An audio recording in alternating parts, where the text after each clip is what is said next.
Hello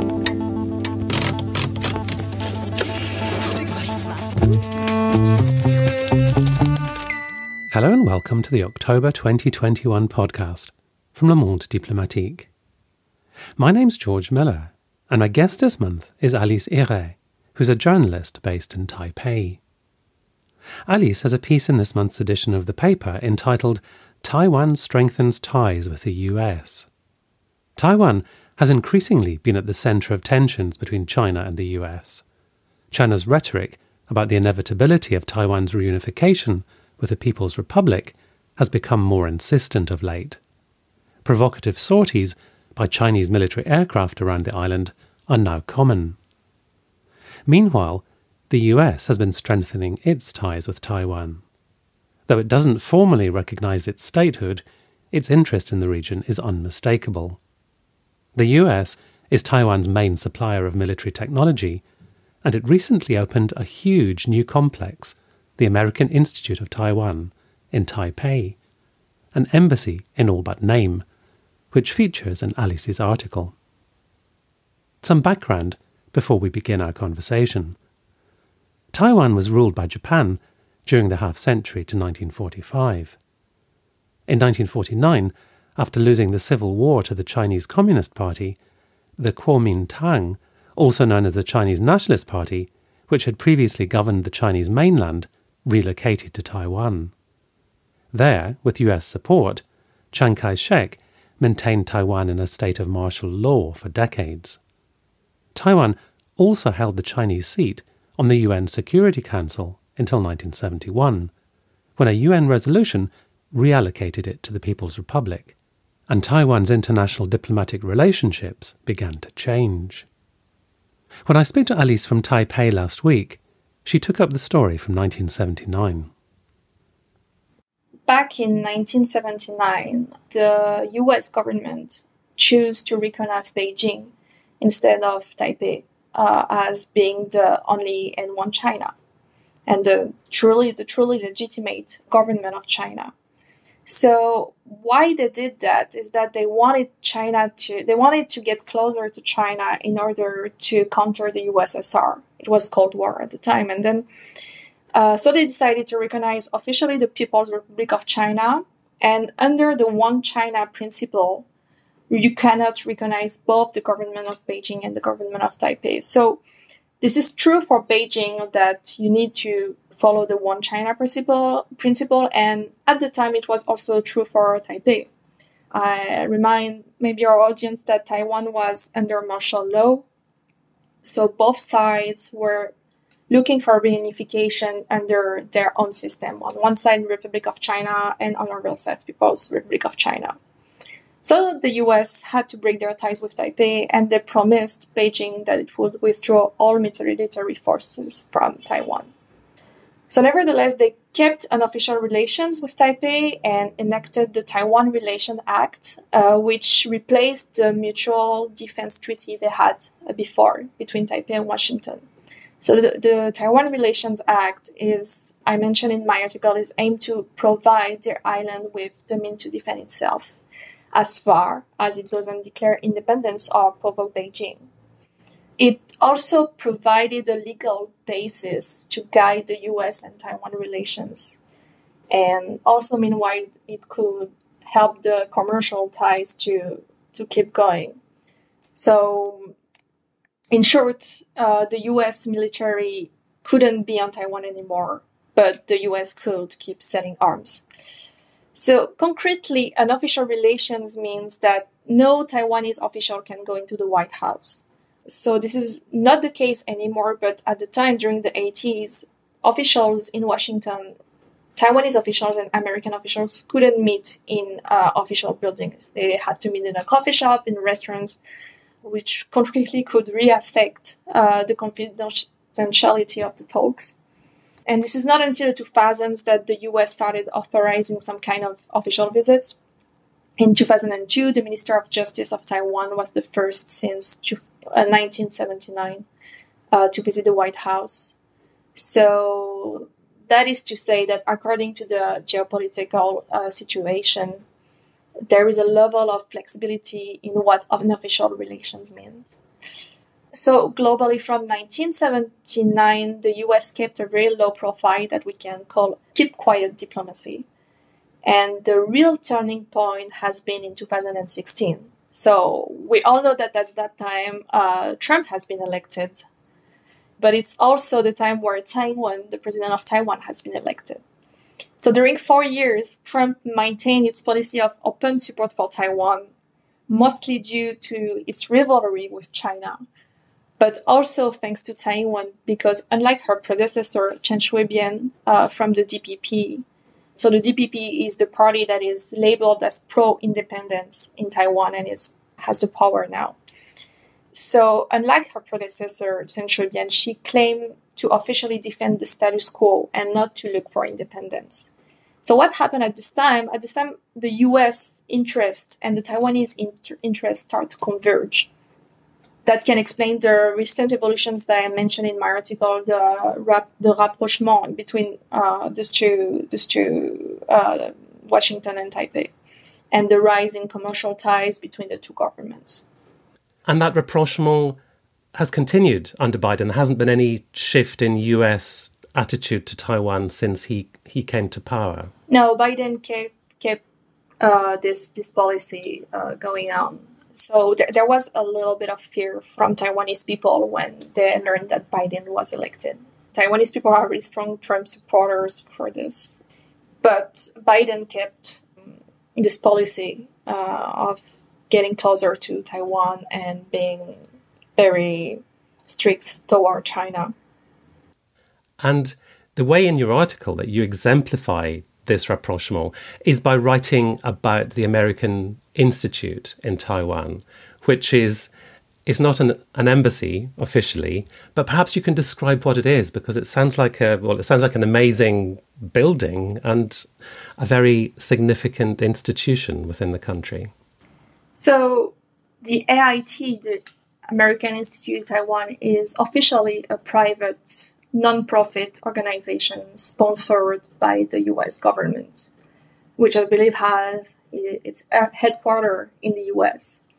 But it endorses all the role as an embassy. It provides, for example, consular service for US citizens and can protect them in case of conflict.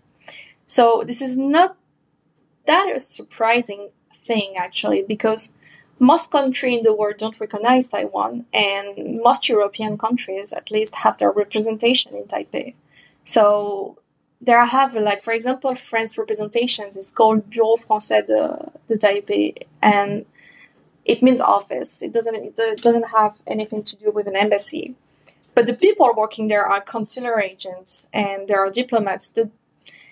The main difference with the American Institute in Taiwan is that I believe that the representation in France is not officially a private organization. This is a real diplomatic institution under the Ministry of Foreign Affairs. And regarding that new building built in 2018 in the district of Neihu, which is on the outskirts of Taipei, my interpretation, it implies that the US, it's a really huge building. I don't remember, I mentioned in my article the price of the article. And so it's a really, really big building. And to my interpretation, it implies that the US is really ready to invest, to engage with Taiwan. So I didn't have the possibility to check the price of every US embassy in Asia, but it seems that after the one in Beijing, this is the most expensive US diplomatic structure in Asia.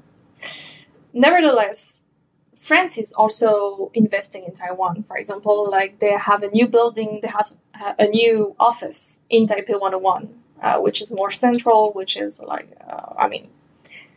being in Taipei 101 means that really you want to invest in the country. Taipei 101 is the tallest tower of Taiwan. And so writing this article, I was kind of intrigued by the fact that the US embassy is so far from the city center, and I thought it could be a sign of its relative discretion or a desire to keep a low profile, but it could also have to do with the cost and finding a land. So we have to be cautious on why on our interpretation why the U.S. embassy is so far from the city center. Because, as you say, in some ways it's very discreet. It doesn't sort of declare its identity very visibly. But on the other hand, as you also say, it was hugely expensive, and it's like a sort of university campus, isn't it? As I understand it, it's sort of that sort of size. It's not just one building; it's a whole complex. Now, you say, Alice, in your article that it was difficult to get any sort of official response from the AIT, about its status and its priorities and so on. But you did interview one of its former directors, which I thought was fascinating. And I wondered if you could talk a little bit about what you got from that interview. How was he sort of conceiving of the AIT and its place in this relationship between the US and Taiwan? So what came up from this interview is that the basis of Taiwanese and U.S. relationship is security. So his name is Mr. Stanton, and then he really emphasized the fact that after the Trump era, he was the one who sold the more arms to Taiwan. Yeah, so there was a point that he really wanted to underline to me. That is to say that security is definitely the basis of the relationship between Taiwan and the U.S. Back in the 50s, if the U.S. didn't intervene, Taiwan would be part of China nowadays. I think this is not too much to say. Now, security is even more important because China has become a superpower and is competing with the U.S. But I can say that the security relations between Taiwan and the U.S. is more balanced nowadays. It means that it used to be more like ideologic during the Cold War, the reasons to defend Taiwan. But now, the U.S. also have a clear economic interest to maintain Taiwan out of China's authority. They have a strategic interest because they want to have an influence in the Pacific Ocean. And also they want to secure a strategic resource, which is the semiconductor. So if they want to secure their importation of semiconductor, it's better than Taiwan is not part of China. TSMC is a Taiwanese company that is like the biggest, the more advanced semiconductor company. So if you want to secure semiconductors, you need to deal with TSMC. So how do you read China's current attitude to Taiwan? I mean, you quote a speech by President Xi Jinping of China, and he recently said, "We must take resolute action to utterly defeat any attempt toward Taiwan independence." So how do you sort of distinguish the rhetoric from the actuality in that? I mean, clearly he's not going to embrace Taiwanese independence in the speech, but how seriously do you read China's rhetoric with regard to Taiwan? Because it does seem from the outside that it has sort of stepped up to a higher level of threat. So yeah, we can say that China's attitude toward Taiwan is definitely more and more aggressive. Beijing is constantly warning about future invasions, and to that we can add that Taiwan reports more and more incursions to its air defense zone. I want to make clear that Chinese planes are not going on Taiwanese territory, but are going on the Taiwan Strait, which is a zone that Taiwan look after. So this past day, the Taiwan Authority reported the largest ever incursion of Chinese airplanes in its air defense zone. So there was 145 planes that went into Taiwanese air defense zone from 1st of October to 4th of October. That was right after China's National Day. Nonetheless, threats from China, from the Taiwanese point, threats from China are something that Taiwanese are really used to, and there is nothing new about it. So especially in the last 30 years, every time a president of Taiwan intends to move away from the One China policy, it kind of angered Beijing. So the most significant example is 1996, where it was the third Taiwan Strait crisis, when the PRC launched a series of test missiles in the Taiwan Strait as a result of the first general presidential elections in Taiwan. And on the Chinese side, we can say that this hard stance toward Taiwan and these plain incursions are also a matter of domestic policy. Xi Jinping has to show its population that it's willing to take back China, that there's nationalistic purpose to that. So if and when China is going to invade, it's really impossible to foresee. But Taiwan authority as well as the US are taking the threat really seriously. And I wanted to ask you, you live in Taipei. Is this something that people are talking about all the time, the threat from China versus the desire among some people in Taiwan for independence? I mean, I know that not everybody wants independence. Some people might be happy with reunification with China, but is it something that people talk about all the time, in daily life? And what kind of reactions do you hear? Absolutely not. This is not something that people talk about. Like in general, life is really, really peaceful here and nobody is... I mean, if I don't ask my friend about it, I just don't know what to think about it. There is a generation gap. Young people tend to be more pro-independence, while older people tend to be more connected to their ties with China. This is mostly a matter of education because most people raised during the martial law tend to receive a pro-China education, while people who are educated after the martial law received an education that is way more centered on Taiwan. And also we can add to that a small part of the population have parents or are born in China. So it's probably about 3%. That being said, this is not because you define yourself as Chinese that you are automatically willing to be part of the PRC. So some people might be okay with independence and also want Taiwan to keep its Chinese identity. I would say that the vast majority of Taiwanese people are totally against being part of the PRC. Nonetheless, the KMT, which is the party labeled as pro-China, and it used to be the one and only party during the martial law, like before Taiwan started to democratize. So they keep a very ambiguous stance on whether they want to unify with China or not in the near future.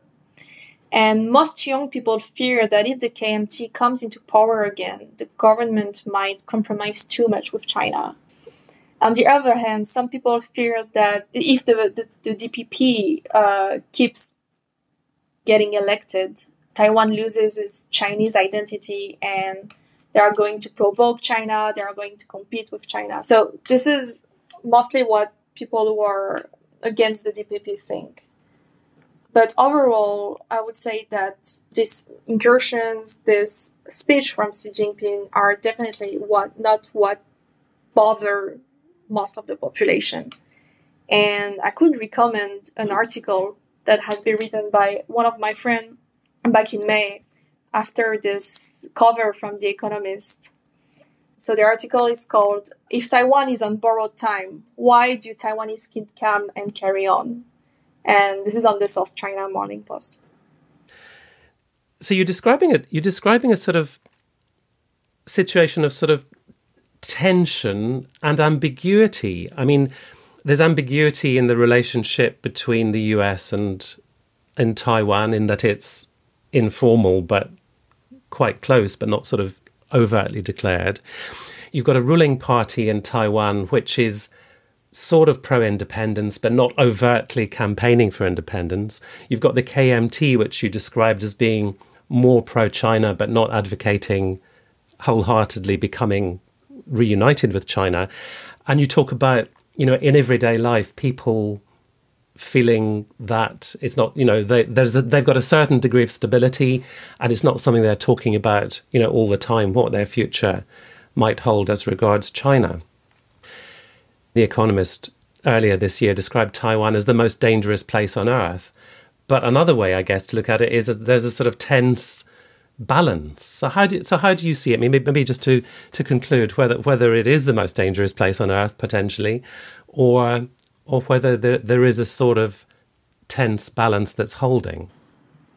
I think the cover from The Economist is a bit too alarming, and there's a sensationalist purpose to this.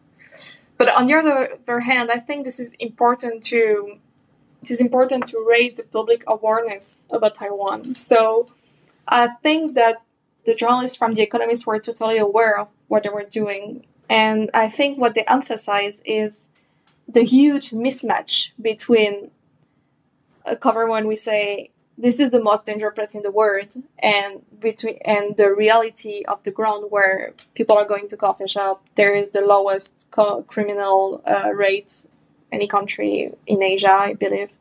There is a really low risk of getting COVID. So this is one of the safest places on earth, and nobody is freaking out when they hear about Chinese planes flying out in the air defense zone of Taiwan. So I think it was kind of intentional from the journalists from The Economist to do this sensationalist cover. Regarding the tense balance of power, we cannot deny that China's threat is more credible than it used to be back in 1996, for example. And indeed, the Taiwanese leaders are taking it very seriously. We can mention as well that the PRC announced this year that it is raising its military budget of 6.8%. But on the other side, the goal of the US is to provide significant means to Taiwan so it can defend itself. But it's clear that if the US and other allies don't intervene in case of war, the balance of power is definitely in favor of China.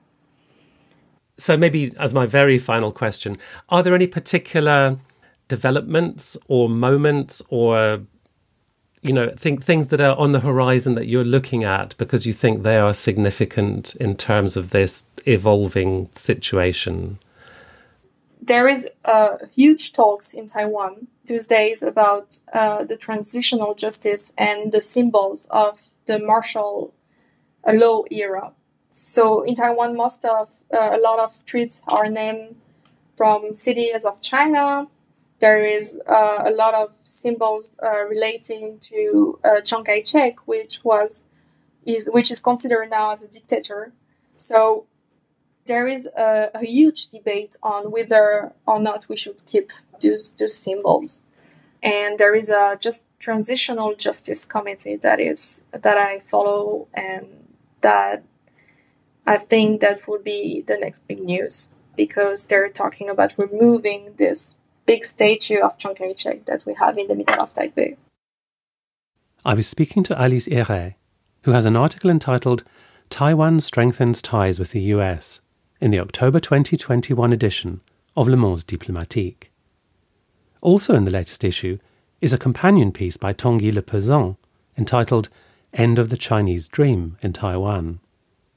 You can read both pieces at mondediplo.com. If you're a subscriber, you can also read every edition of the paper going back 25 years, as well as exploring other resources such as the podcast archive and online exclusive content. And if you're not yet a subscriber, there's plenty of content online to entice you to become one. In the words of John Berger, why read LMD? To make sense of what's happening in the world behind the misinformation. I hope you'll join me again soon for another interview with one of our contributors. Until then, thank you very much for listening, and goodbye.